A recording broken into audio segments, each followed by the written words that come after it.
so this is 2 weeks Yep. after a 2-level lumbar decompression and dynamic stabilisation.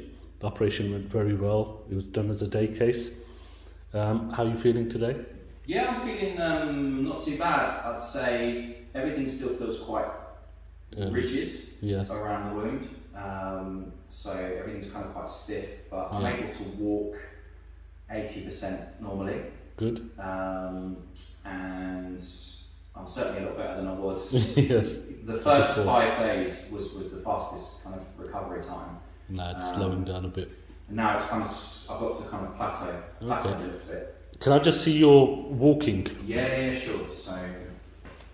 And great, and then back. And then back. Yeah. So you need to work on your posture, get that straighter. That will be fine. Now, can I just? I know it's a bit early, but can I just see you doing a bit of side bending? Yeah, sure. So That's good. left, And then the other way. right. Okay, and a little bit of squatting. And squatting. Yeah.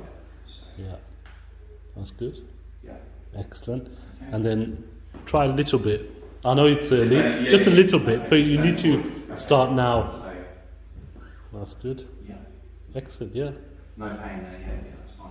Perfect. Yeah. Yeah. Only 2 weeks. Any pins and needles, numbness, or anything in the legs? Nothing at all. Just That bit of discomfort in the back. Hints of sciatica on the back of my left knee, Yes. top of the leg, bit on the buttock. Hints. It comes and goes. Yeah. That will all settle because the more nerve is awareness nice. rather than The pain that you than had. pain. Yeah. Yeah. Good. So, Excellent.